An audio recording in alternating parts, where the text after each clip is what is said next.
এই অনুষ্ঠানটি নিবেদন করছেন ফিল্ম ফ্যাক্টরি।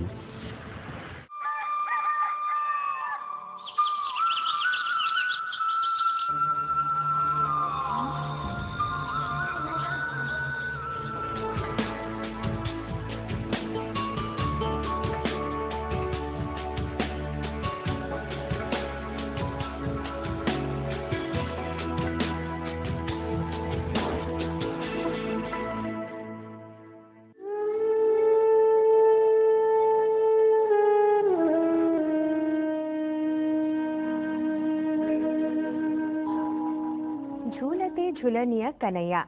আজ ঝুলন যাত্রার শেষ দিন, আর এই শেষ দিনে আমি মৌমি ওঙ্কার সাত সকালে আবারও হাজির হয়ে গেছি একজন নতুন অতিথিকে নিয়ে। আজকে আমাদের সঙ্গে রয়েছেন জয়দেব বিশ্বাস। নমস্কার জয়দেব দা। তবলায় রয়েছেন কৃষ্ণেন্দু ঘোষ। নমস্কার দাদা। ওঙ্কার সাত সকালে আপনাদের দুজনকেই অনেকটা স্বাগত। তো আজকে এই ঝুলন যাত্রার দিনে অনেক অনেক গল্প করব আর গানও শুনবো তোমার থেকে। তো প্রথম গান কি শোনাচ্ছ আমাদের? প্রথম যেহেতু আজকে ঝুলন পূর্ণিমা, আমি একটা ঝুলনে গান দিয়ে শুরু করব। আমি এই গান যার কাছে শিখেছি তিনি আর আমাদের মাঝে এখানে নেই, আমার অন্যতম গুরু সরোজ দত্ত, ওনার কাছে শেখায় গান। তো আজকে গাই।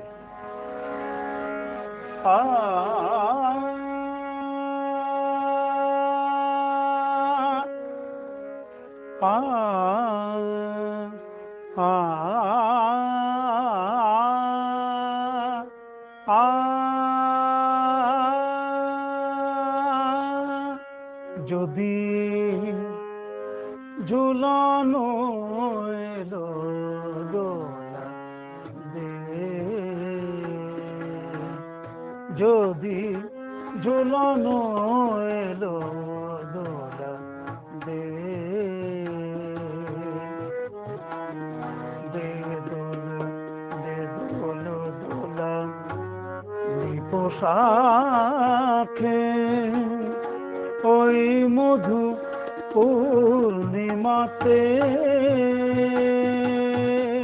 যদি ঝুলানো এলো দোলা দে দে দে, ঝুলানো এলো দোলা।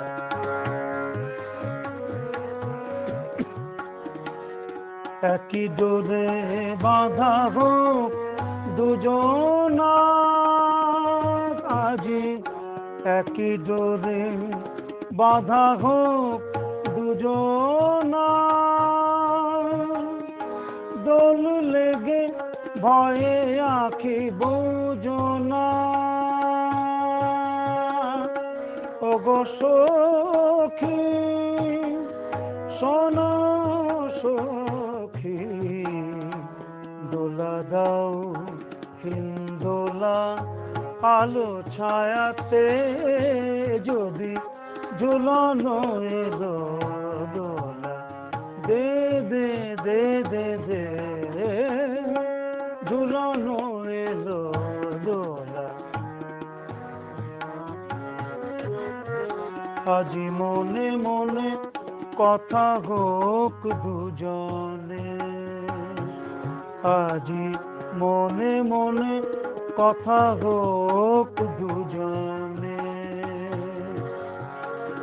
পাপিয়ার মতো মধু কুজনে, আজি মনে মনে কথা হোক দুজনে, আজি শ্রাবণ মেঘের মতো গোপনে,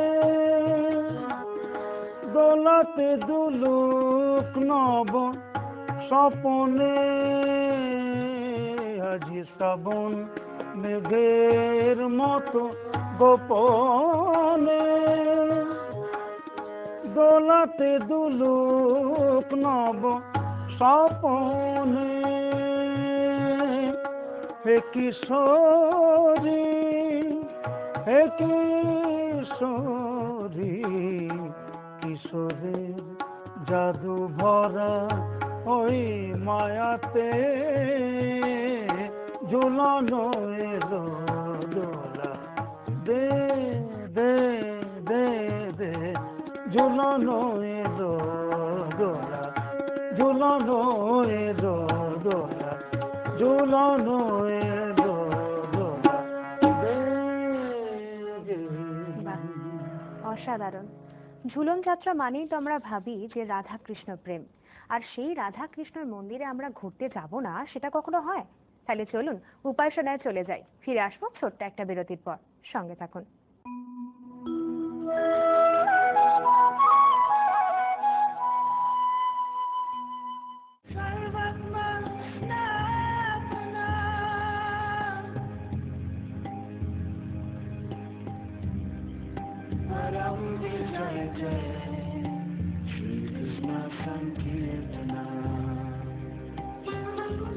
হে জীব, নিরন্তর করো তার স্মরণ মনন। মর ও অমর দুই জগতের প্রভু জ্ঞানী। নিঃশেষে তার চরণে বিলিয়ে দাও দেহ মন প্রাণ। সৎ বস্তু আর শাশ্বত আনন্দ মিলবে শুধু সেই পরম প্রভুরই অপার কৃপা। কলকাতার এক বনেদি অঞ্চল হল বাগবাজার, আর তার এক প্রান্তে রামকান্ত বসলেনে কৃষ্ণপ্রেমে উদ্বেল ভক্তজনদের কাছে এক পরম আশ্রয়স্থল হল নববৃন্দাবন।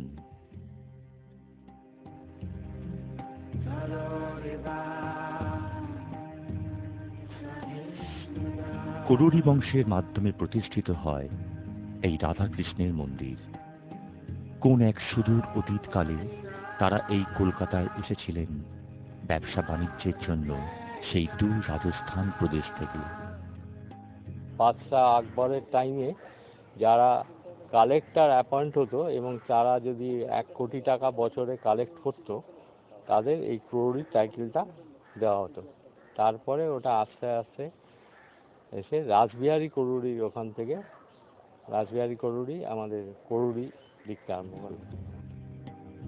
অধ্যাত্ম ভাবাবেগে বিশ্বাসী স্বর্গীয় নন্দলাল করুড়ি ছিলেন এই মন্দির প্রতিষ্ঠার প্রাণপুরুষ।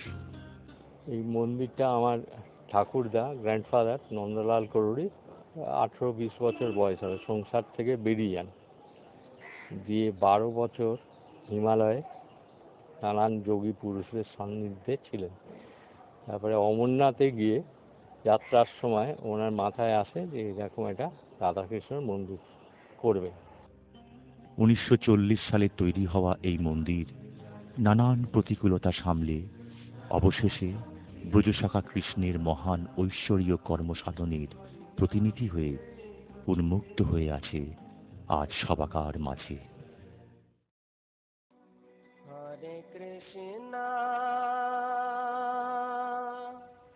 মাধুর্য ও আনন্দের প্রভু মুরলীধর শ্রীকৃষ্ণ।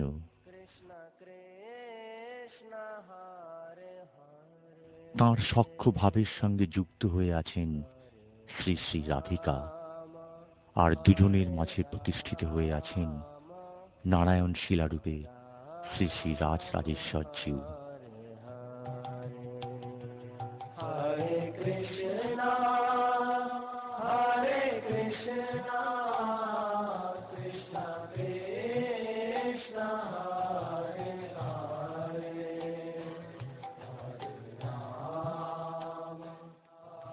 গর্ভগৃহ আলো করে থাকা এই 3 বিগ্রহ আমাদের মধ্যে এনে দেয় মনের প্রশান্তি ও প্রেম ভাবের অপরূপ মূর্ছনা।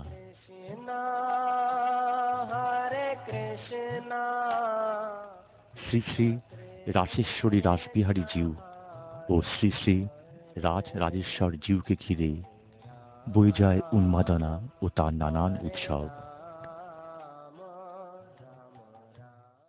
যেমন আমরা অন্নকূট হয়, রাস হয়, তারপরে আপনার রথ হয়, ঝুলন হয়, ঠাকুরের যা কিছু দোল, রাস, দোল, ঝুলন, অন্নকূট, রথ, এবং এখানে জন্মাষ্টমী, রাধাষ্টমী, এখানে দুর্গা পূজা পর্যন্ত হয়, অন্নপূর্ণা পুজো হয়, এসবেতে বিশেষ বিশেষ ভোগ হয় আমাদের এখানে, আর ভোগ বিতরণও হয়।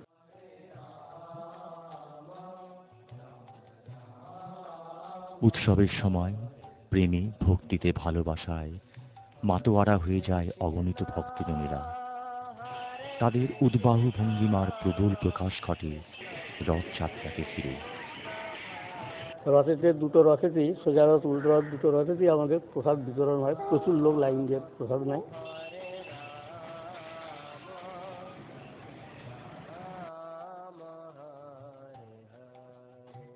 রাধাকৃষ্ণের মন্দিরের একপাশে রয়েছে দুর্গা দালান।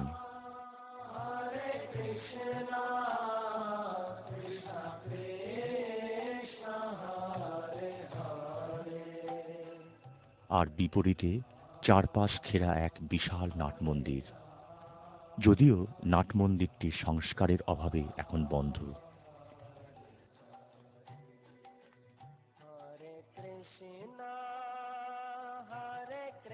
সুবিশাল এই নাট মন্দিরের বুকে রয়েছে অকথিত ইতিহাসের এক মধুর পদধ্বনি। শ্রী শ্রী রামকৃষ্ণ স্নেহধন্য নটশ্রেষ্ঠ গিরিশ ঘোষ এই নাট মন্দিরে অভিনয় পালা করে নববৃন্দাবনে সৃষ্টি করে গেছেন এক নব ইতিহাস। প্রশস্ত এই মন্দির চত্বরের এক পাশ জুড়ে রয়েছে নানান গাছে সমৃদ্ধ মনোহর বাগান। মৃদু হাওয়ায় দুলিয়ে যাওয়া গাছপালা স্নিগ্ধ পরশ শান্ত করে দেয় উপবিষ্ট ভক্তজনদের দেহ ও মনের যন্ত্রণা।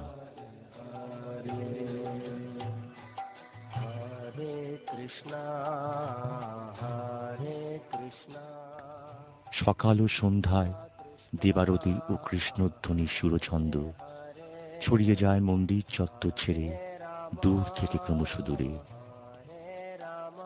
বয়ে নিয়ে যায় শ্রীকৃষ্ণের কৃপা, ভালোবাসা ও প্রেমের সাযুজ্যতা। ধন্য হয় জীবন যন্ত্রণায় আকীর্ণ আমাদের সাধারণ জীবন। কৃষ্ণ কৃষ্ণ